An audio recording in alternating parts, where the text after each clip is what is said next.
মধ্য গুৱাহাটীৰ অসম জাতীয় পৰিষদৰ প্ৰাৰ্থী কুংকি চৌধুৰী আৰু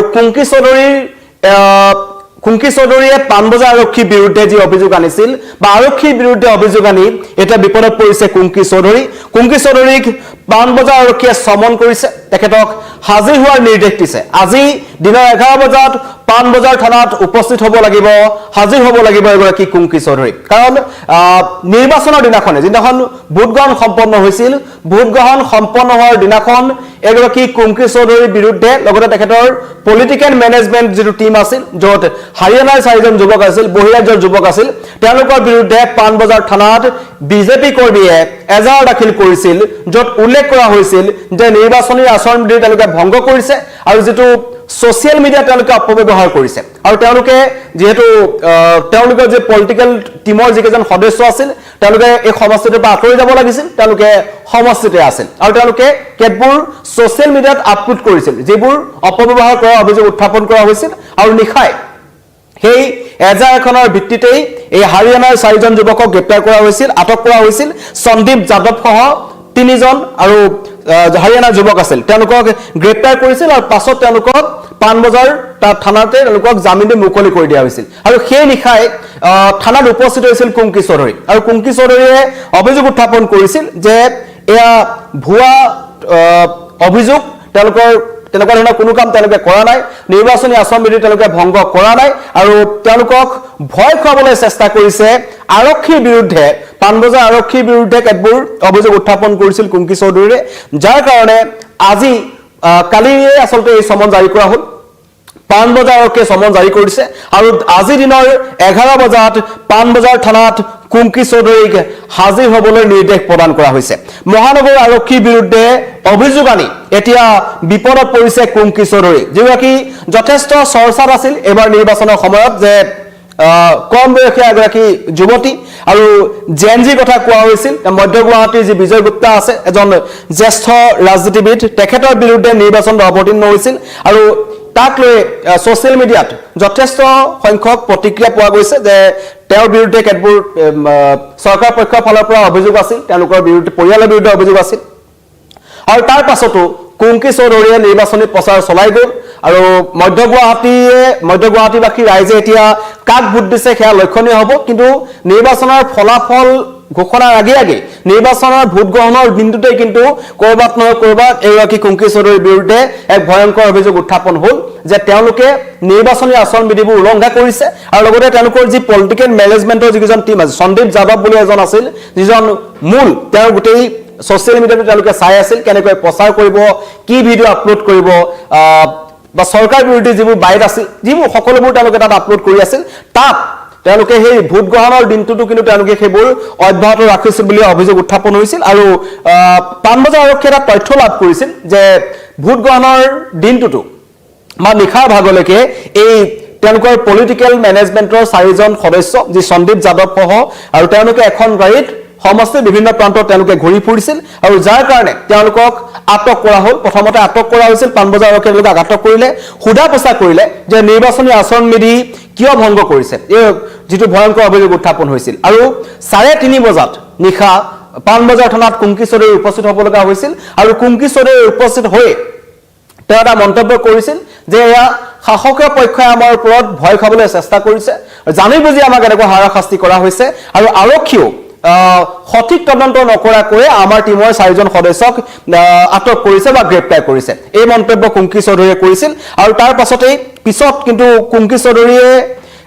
এই টিমৰ এই সদস্যসকলক মুকলি কৰি দিয়া হৈছিল জামিনত মুকলি কৰি দিয়া হৈছিল কিন্তু সমগ্ৰ ঘটনাৰ কাৰণে কুংকি চৌধুৰীয়ে কি কাৰণে মন্তব্য কৰিলে যে মহানগৰ আৰক্ষীৰ বিৰুদ্ধে যেটো অভিযোগ আনিছিল সেই অভিযোগ কিহৰ ভিত্তিত আনিল সেই কাৰণে কিন্তু আজি কুংকি চৌধুৰীক তালে পুনৰ মাতি পঠোৱা হৈছে বিপদত পৰিছে কুংকি চৌধুৰী যিগৰাকী এইবাৰ নিৰ্বাচনত যিসকল প্ৰাৰ্থীৰ নাম আটাইতকৈ চৰ্চাত আছিল তাৰ ভিতৰত এগৰাকী কুংকি চৌধুৰী এটা অন্যতম গুৰুত্বপূৰ্ণ সমষ্টি অসমৰ মধ্য গুৱাহাটী সমষ্টি য'ৰ পৰা তেওঁ নিৰ্বাচনী যুঁজত অৱতীৰ্ণ হৈছিল আৰু ইতিমধ্যে কৈছো যে তেওঁৰ বিৰুদ্ধে আছিল বিজয় গুপ্তা যিজন বিজেপি দলটোৰ এজন যথেষ্ট পুৰণা এজন কৰ্মী তেওঁৰ বিৰুদ্ধে কম বয়সীয়া কুংকি চৌধুৰী অৱতীৰ্ণ হৈছিল আৰু যুঁজখন নিৰ্বাচনী যুঁজখন যথেষ্ট চাবলগীয়া হৈছিল কাৰণ ছ'চিয়েল মিডিয়াত এই কুংকি চৌধুৰীৰ বিৰুদ্ধে যথেষ্ট সমৰ্থন দেখাবলৈ পোৱা গৈছে নতুন জেনেৰেশ্যনে তেখেতে সমৰ্থন কৰিছে বুলি কৈছে আৰু যেহেতু এইবাৰ মধ্য গুৱাহাটী সমষ্টিটো কৰবাত নহয় কৰবাত অসমীয়া লোকসকল আৰু অনা অসমীয়া লোকসকল খিলঞ্জীয়া লোকৰ প্ৰশ্ন উত্থাপন হৈছে সেইবোৰ প্ৰসংগ আহিল কিন্তু সকলোবোৰ বাদ দি ভোট গ্ৰহণৰ দিনটোতে কিন্তু তেওঁলোকৰ বিৰুদ্ধে যেটো অভিযোগ উত্থাপন হ'ল যে তেওঁলোকে নিৰ্বাচনী আচৰণ বিধি ভংগ কৰিলে আৰু যিবোৰ কৰিব নালাগে ছ'চিয়েল মিডিয়াত তেনেকুৱাবোৰ বস্তু তেওঁলোকে পোষ্ট কৰিছিল কিছুমান কন্টেন্ট পোৱা গৈছে আৰু তেওঁলোকৰ এই টিমটো যিটো টিমে আসলতে নিৰ্বাচনী আচৰণ বিধি মতে পাৰ্টিজনে কোনো তেওঁলোকৰ লগত কাম কৰা বা প্ৰচাৰ চলোৱা কোনো মানুহ যাতে সমষ্টিত ঘূৰিব নালাগে হেতু কিন্তু তেওঁলোকে ঘূৰি ফুৰাৰ তথ্য আৰক্ষীয়ে লাভ কৰিছিল বুলি কৈছিল আৰু যাৰ ভিত্তিত পানবজাৰ আৰক্ষীয়ে ক্ষিপ্ৰতাৰে তদন্ত চলাই এই চাৰিজনক প্ৰথমতে আটক কৰে পানবজাৰ থানাত তেওঁলোকক ৰাখে কাৰণ 9-10 মান বজাত তেওঁলোকক আটক কৰিছিল আৰু নিশা প্ৰায় পুৱতি নিশা 3:30 বজাত কুংকি চৌধুৰী নিজে পানবজাৰ থানালৈ যাবলগীয়া হ'ল আৰু তাত গৈ তেওঁলোকে যেতিয়া সঠিক কথাটো জানিব পাৰে তেওঁলোকক জনায় যে নিৰ্বাচনী আচৰণ বিধিৰ এটা ভয়ংকৰ অভিযোগ তেওঁলোকৰ বিৰুদ্ধে আনিছে বিজেপি কৰ্মী আনিছে বিজেপি কৰ্মী এখন এজাহাৰ দিছে এজাহাৰত স্পষ্টভাৱে তেওঁলোকে উল্লেখ কৰিছিল যে কুংকি চৌধুৰী আৰু তেওঁলোকৰ টিমটোৱে নিৰ্বাচনী আচৰণ বিধি ভংগ কৰিছে ছ'চিয়েল মিডিয়াত অপপ্ৰচাৰ বা যিবোৰ চলাব নালাগে অপব্যৱহাৰ তেওঁলোকে কৰিছে আৰু তাৰ ভিত্তিত এখন এজাহাৰ দাখিল হৈছিল আৰু এজাহাৰ দাখিল হোৱাৰ পাছতেই তেওঁলোকক আটক কৰা হ'ল কিন্তু মুকলি কৰি দিয়া হৈছিল এই যি হাৰিয়ানাৰ যুৱক আছিল সন্দীপ যাদৱ সহ আন 3জন হাৰিয়ানাৰ যুৱকক পানবজাৰ আৰক্ষীয়ে পৰৱৰ্তী সময়ত কিন্তু তেওঁলোকক যাবলৈ দিয়ে কিন্তু এই থানালৈ যোৱাৰ সময়ত থানাৰ চৌহদত কুংকি চৌধুৰীয়ে আৰক্ষীৰ বিৰুদ্ধে যি মন্তব্য কৰিলে বা চৰকাৰৰ বিৰুদ্ধে যি মন্তব্য কৰিলে তাৰ বিৰুদ্ধে কিন্তু এবাৰ কুংকি চৌধুৰী পুনৰ বিপদত পৰিছে কুংকি চৌধুৰী আজি দিনৰ 11 বজাত পানবজাৰ থানাত উপস্থিত হ'ব লাগিব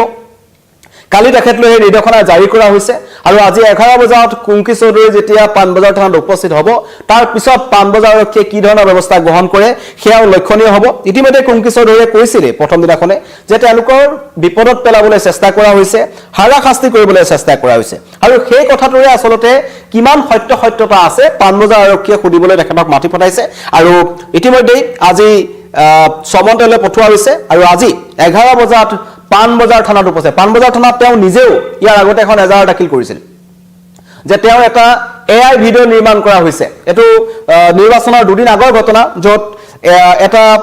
পেজত আসলতে কুংকি চৌধুৰীৰ এটা ভিডিঅ' আপলোড কৰা হৈছিল আৰু তাৰ ঠিক এদিনৰ পাছতেই কুংকি চৌধুৰী স্পষ্ট কৰে কাৰণ কুংকি চৌধুৰীৰ মাতৃৰ বিৰুদ্ধে অভিযোগ উত্থাপন হৈছিল যে তেওঁলোকে গোমাক্ষ ভক্ষণ কৰে তেনেকুৱা ধৰণৰ এটা বিতৰ্কত সোমাই পৰিছিল লুৰিণজ্যোতি গগৈয়ে তীব্ৰ সমালোচনা কৰিছিল যে এনেকুৱা এটা পৰিয়ালৰ এগৰাকী কন্যাক মধ্য গুৱাহাটী সমষ্টিৰ নিচিনা এটা সমষ্টিৰ পাৰ্টি হিচাপে কি কাৰণত প্ৰেৰণ কৰিলে মুখ্যমন্ত্ৰীয়ে এইটো প্ৰশ্ন কৰিছিল আৰু তাৰ পাছতে তেওঁ স্পষ্টীকৰণ দিয়া এটা ভিডিঅ' আপলোড কৰা হৈছিল ছ'চিয়েল মিডিয়াত আৰু সেইটো এআই ভিডিঅ' হয় বুলি কুংকি চৌধুৰীয়ে অভিযোগ উত্থাপন কৰিছিল আৰু তাৰ ভিত্তিত তেওঁ কিন্তু পানবজাৰ থানাত গৈ যি ক্ৰাইম ব্ৰাঞ্চ আছে ক্ৰাইম ব্ৰাঞ্চত এখন এজাহাৰ দাখিল কৰিছিল যে সেইটো কোনে নিৰ্মাণ কৰিছিল আৰু কোনে প্ৰচাৰ কৰিছিল হেতু জানিবৰ কাৰণে কুংকি চৌধুৰীয়ে এজাহাৰখন দাখিল কৰিছিল কিন্তু এতিয়ালৈকে সেই এই ভিডিঅ'টো কোনে নিৰ্মাণ কৰিলে বা কোনে প্ৰচাৰ কৰিলে সেয়া ৰহস্য আৱৰ্তত আছে সেইবোৰ ৰহস্য উদ্ঘাটন হোৱা নাই কিন্তু তাৰ বিপৰীতে কুংকি চৌধুৰী নিজে বিপদত পৰিছে কুংকি চৌধুৰীয়ে যি মন্তব্য কৰিছিল তেওঁৰ পলিটিকেল মেনেজমেন্টৰ টিমটোক যেতিয়া ধৰিছে তেওঁ কৈছিল যে তেওঁলোকক হাৰাশাস্তি কৰিবলৈ চেষ্টা কৰা হৈছে আৰক্ষীয়ে তেওঁলোকক হাৰাশাস্তি কৰিছে আৰু সম্পূৰ্ণ ভুৱা এই এজাহাৰ যি অভিযোগ উত্থাপন কৰা হৈছে সেয়া সম্পূৰ্ণ ভুৱা বুলি মন্তব্য কৰিছিল কিন্তু তাৰ পাছতো সেই মন্তব্য কি কাৰণে কৰিলে কুংকি চৌধুৰীয়ে জানিব বিচাৰে আৰক্ষীয়ে আৰু সেই কাৰণে পানবজাৰ থানালৈ মাতি পঠোৱা হৈছে কুংকি চৌধুৰীক আৰু আজি 11 বজাৰ লগে লগে পানবজাৰ থানাত উপস্থিত হ'ব কুংকি চৌধুৰী ধন্যবাদ